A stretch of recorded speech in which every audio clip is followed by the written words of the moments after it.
Welcome back. Fire outbreaks, gas poisoning, accidents, oil spillage, electrocution are hazards that have become prevalent in Nigeria. With 60% of Nigeria's economy in the informal sector, safety and risk management remains compromised. What common safety mistakes do we make as a people? How do we start to imbibe the safety culture? Joining us on the show today to discuss this very important topic is the DG and CEO, Lagos State Safety Commission, Mrs. Dominga Omolara Odebunmi. Welcome to the show. Good morning. It's the right person that we're looking for. Yes, because they have serious safety issues. Many questions, though. Serious safety issues. But you can call us, you can join the show on 070-8066-8014. Or you can tweet at us at UWTVC. I think Tokwe will read your tweets. Yes, ma'am. Good to have you on the show. Pleasant. Yes, concerning safety, because since you work for the Lagos State Safety Commission, what exactly does your commission do? Well, the commission, first of all, was inaugurated by His Excellency Governor Babatunde Raji Fashola, 2009, believe it. And since then, what the agency did under the special duties as an office of public safety was to sensitize the members of the public across board, including grassroots. And through that office, there were lots of sensitization, there were lots of feedbacks from every Ibile zones of the Lagos State. So that, because the issues around safety may not necessarily be the same across board. Now, so that campaign went round the whole entire state, and lots of feedbacks came, and that was part of what really led towards getting the commission to have its own law, which was then passed in 2011, July. Okay. Now, the role of the commission really is to now make sure that proactively we get every citizen, every person to imbibe safety culture and make it a lifestyle. In doing so, we will be able to contribute to social economic development in our own little way. Jumoke was going to ask a question, but I wanted to say, what are the three major hazards that you find in Lagos State that you think the majority of the population will benefit from knowing how to handle? How to handle, yes. And what it will contribute to. Yes. Because that's quite important as well. You know, first of all, hazards in our homes. Huge. Massively huge, and they go unreported compared to hazards at work. Now, one of the very key ones is accidents that happen in our bathrooms. A lot of people, there is, you know, the scale is just unprecedented. It is so high, and it's very scary. Now, also we do have hazards at work. And that is really the most important, the highest one, you know, amongst that is trip hazards. As simple as it looks, trip hazards, slip, trips and falls. Now, this is very common. Tiles, carpets, cables running across from one desk to another, and perhaps, you know, propping things by the door, you know, all those kind of things, they happen very frequently. And we do not realize that they are contributing terribly to injuries, accidents, fatalities, and of course, fire without a doubt. That's from electrical mishaps. Okay, in our homes, we have gas, we have electricity. Apart from falling in the bathroom, how can we generally make our homes more safe? Fantastic. One thing that we need to, first of all, change our attitude towards understanding, indeed, certain things are hazardous. The key thing is, if you do not understand that something is hazardous to you, there is no amount, iota of any correction that you're given that you would imbibe it. Because really, the government doesn't want to come into our homes to come and do them for us. Yes. The government is trying to empower us, for us to know that, first, don't allow your children in your kitchen. There is no room for children in the kitchen, and we do that a lot. A lot of people go, well, kitchen, you know, cooking and all that, because all of us... I mean, age limit. What would be children? Age limit? Oh, certainly. 12. I mean, children as in toddlers. You have the ages of under 12, under 12 and below, especially toddlers. You know, some people will tell you, oh, because they will cry. You know, there's so many flimsy reasons why you have to keep an eye on them. You shouldn't leave children unattended to, especially this, you know, this age group bracket that we're talking about, you know, in our homes, because we find that kids will be kids. Children will have to adventure. There are so many things that they would want to put into the seed sockets. For example, we have open sockets all over us, and children will get inquisitive. It's a hole. They're thinking, what's in there? They want to poke in something. You know, every time when we do programs, you find lots of people calling and saying, thank you, it was good that you told us to close that thing. You know, and then when workmen come to your homes, please stop using 2 naked wires into your sockets. They've caused a lot of fire incidents. Fantastic. Let's take a quick call. Good morning, are you there? Somebody from Dokwemo, I didn't get the name. Yakub, good morning, long time, how are you doing? Yeah, I'm fine.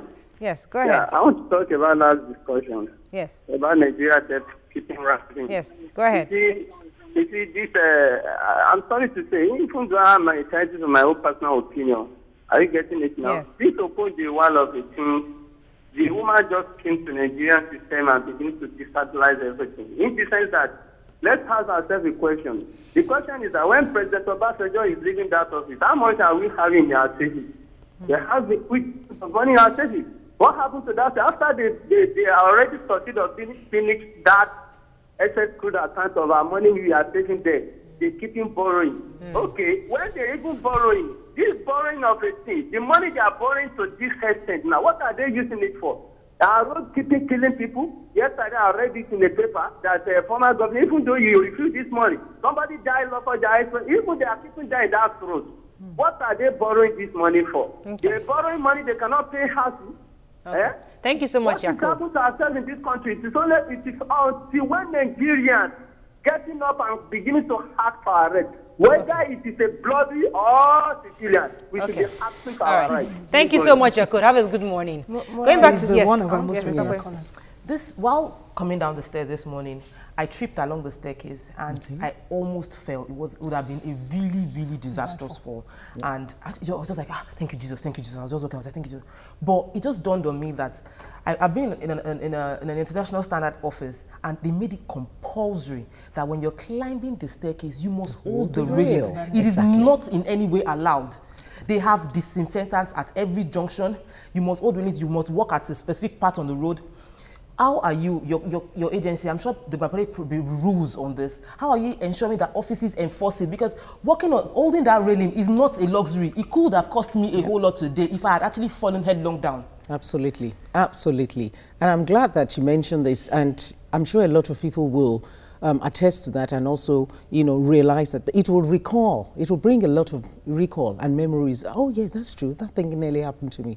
And it comes back to accepting that it is dangerous, not just pushing it back on, oh, thank you, Jesus. Yes, of course, it's important that Jesus, you know, helped. But what are you doing as a person to avoid that from happening? A lot of companies, mainly abroad, have this thing they call safety and manual handling.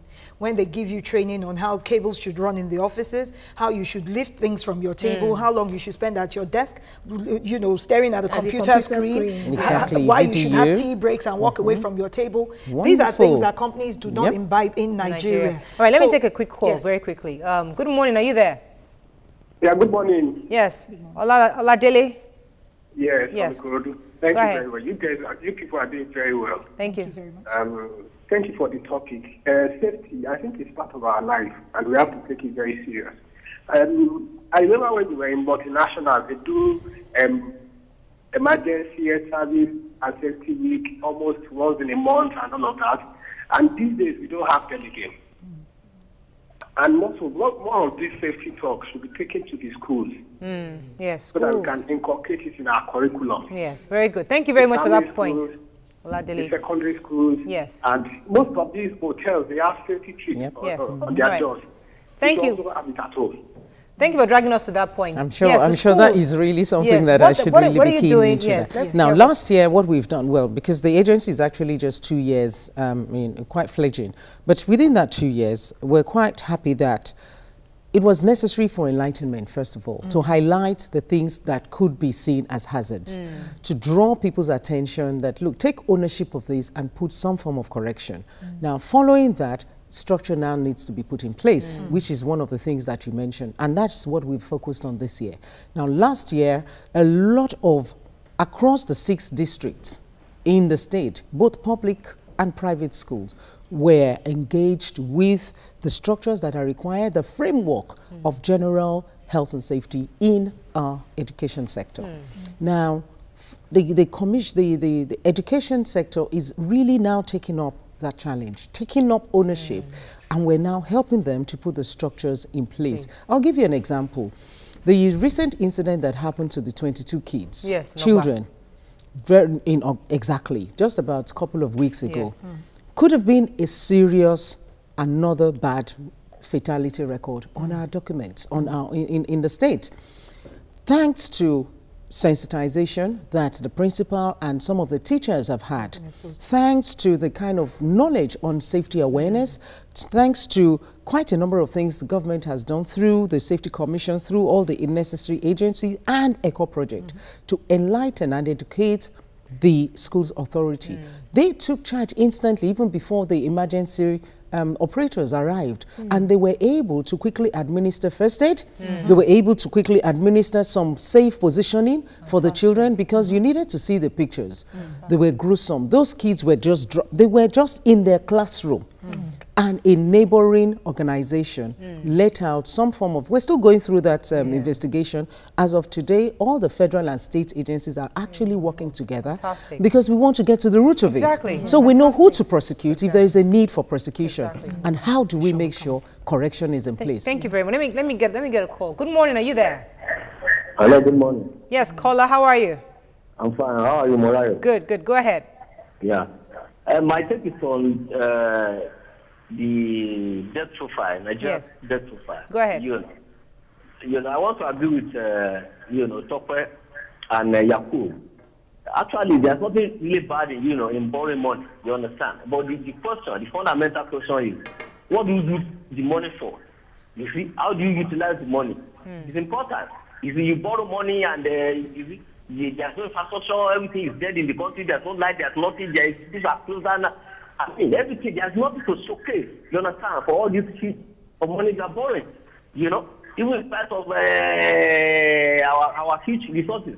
It's unfortunate and it's quite frustrating, honestly. Borrow money, utilize the money very well, then you can, people can be happy. Okay. When you borrow money and you just squander it, it's really, all right. Thank you so much, caller. Yes, go ahead.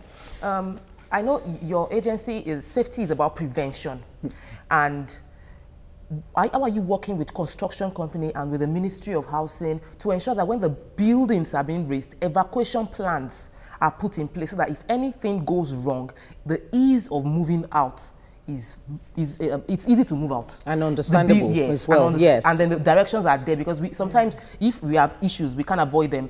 A lot of times issues, death profile increases when they are rushing to get out of the building. Break locks and blockages. After answering that, please just quickly go through all the hazards, the safety hazards that we have around town, because I know that noise is included. So just so that we are aware of all of that.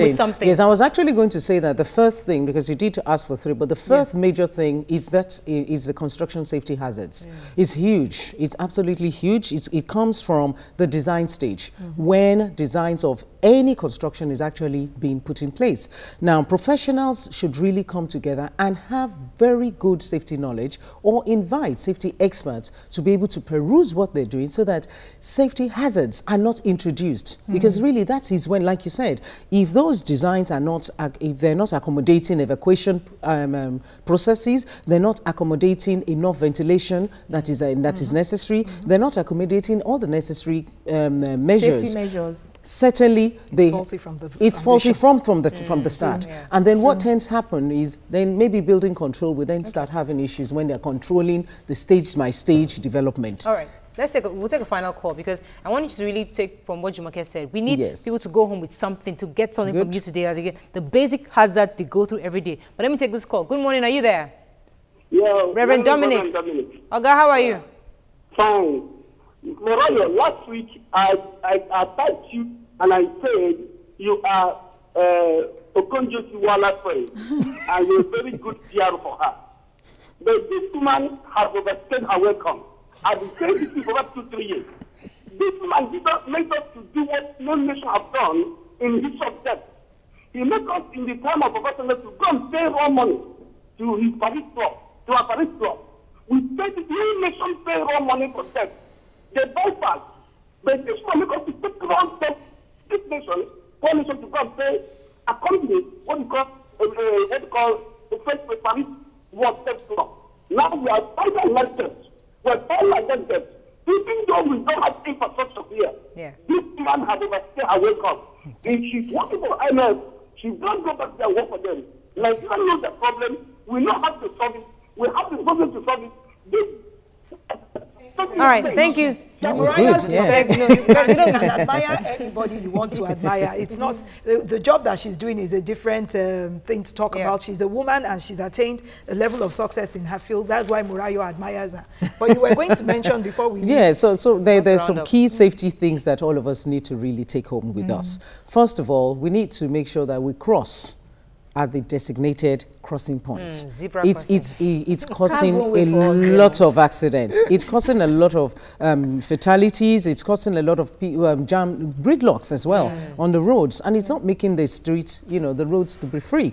We also need to make sure there is no shortcut to it. There really isn't any shortcut, because if you plan to use a shortcut, you're just making it faster, shortening your life.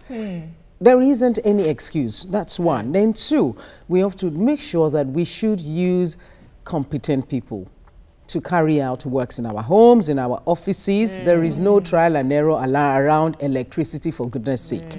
It is costing us our lives. It is costing us damage to properties. All this. And then we also need to know how to even fight very small fires when they come around. Extinguishers. How many people have extinguishers? How many people have fire blankets in their kitchen? How many people even know how to use them? Those are very important things. And I would really want to encourage all of us to really please make sure that we educate our children. Our children are becoming more aware than we are. Very soon they're going to start correcting us. Do not put your kids, babies, on your lap in the front seat, for goodness sake. It is murderous. It is absolutely murderous. Now, our food, we need to wash our hands.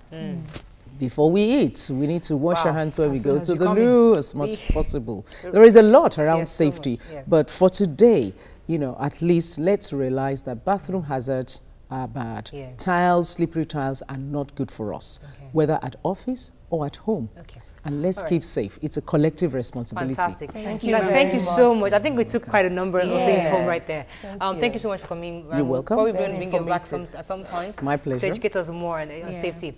As always, don't forget to watch the repeat broadcast of this program at 11 p.m. tonight. And you can also watch previous episodes on YouTube. Just go to YourView Space TVC. And as always also, the World Health Organization says that 30 Nigerians die of cancer every hour. The best cure for cancer is early detection. Therefore, please go for your screening today. God bless you and see you tomorrow.